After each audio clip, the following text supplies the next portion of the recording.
Bonjour à tous, je suis ravie de vous retrouver aujourd'hui pour une vidéo que j'ai envie de faire depuis des lustres. Oui, il y a encore des gens qui utilisent cette expression. Je ne pense pas avoir parlé par ici, mais j'aime beaucoup Harry Potter. C'est un univers qui me fascine, comme sans doute à peu près la moitié de la planète, mais passons. Pour autant, et à ma plus grande honte, je n'ai absolument aucune idée de la maison à laquelle j'appartiens. Donc c'est pourquoi, aujourd'hui, pour vous, et pour moi aussi un peu, je vais faire le test de Pottermore pour découvrir à quelle maison de Poudlard j'appartiens. C'est parti. Alors donc j'ai pris mon petit téléphone portable et je vous lirai les questions au fur et à mesure parce que je ne suis pas une youtubeuse experte et je ne sais pas mettre un écran ici. Voilà, c'est pas grave, on fait à l'ancienne. Donc première question, crépuscule ou aurore? Crépuscule, clairement. Pour la question 2, on a différentes propositions. Parmi ces propositions, laquelle vous voyez-vous le plus étudier? Donc moi j'ai choisi le centaure. Ensuite, troisième question. Si vous étiez à Poudlard, quel animal de compagnie prendriez-vous? Donc on a plusieurs propositions de chats, de chouettes, de crapauds. Moi je prendrais un chat siamois. La question 4 est un peu longue, donc je vais la faire en raccourci parce que je dois traduire de l'anglais au français. Donc en gros, l'un de mes camarades de classe a triché à un examen et le professeur Flitwick est suspicieux. Sachant que du fait de la tricherie, je suis maintenant deuxième de la classe.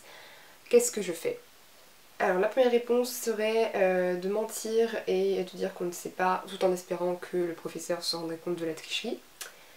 La deuxième solution serait de dire au professeur de demander carrément à l'élève concerné. Les autres solutions sont de dire directement la vérité ou carrément d'aller voir le professeur avant que l'examen commence en dénonçant le tricheur.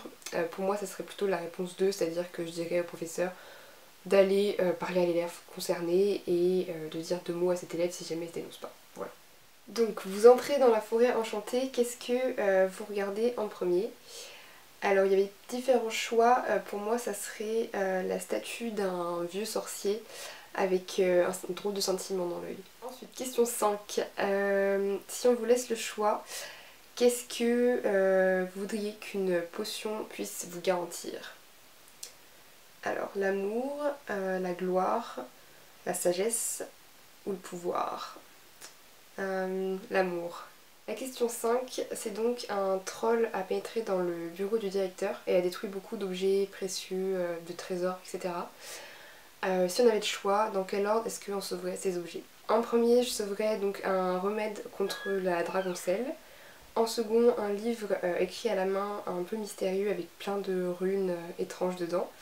Et en troisième, j'aurais sauvé donc un registre des étudiants ayant étudié à Poudlard depuis 1000 ans. Enfin, sixième question, droite ou gauche? Droite. Maintenant le résultat, donc, eh bien je suis Gryffondor. J'avoue que je m'y attendais pas spécialement. Je trouve ça un peu bizarre. Enfin, je sais pas trop à quoi je m'attendais, mais Gryffondor, j'ai jamais vraiment pensé que je serais Gryffondor, je sais pas. Les Gryffondors sont braves, courageux, chevaleresques, audacieux. Je sais pas vraiment si ça me correspond. Je referai peut-être le test quand même, on sait jamais. Et voilà, donc ce test est terminé, j'espère que la vidéo vous aura plu. Je m'excuse d'avance pour les nombreuses coupures au montage qu'il risque d'avoir. Mon Canon est un petit peu récalcitrant, il s'arrête toutes les 10 secondes, c'est très fatigant de filmer dans ces conditions. Mais bon, on fait ce qu'on peut. N'hésitez pas à me dire dans quelle maison vous faites partie, je serais très curieuse de savoir ça. Et sur ce, eh bien, je vous dis à très vite pour une prochaine vidéo. Bye!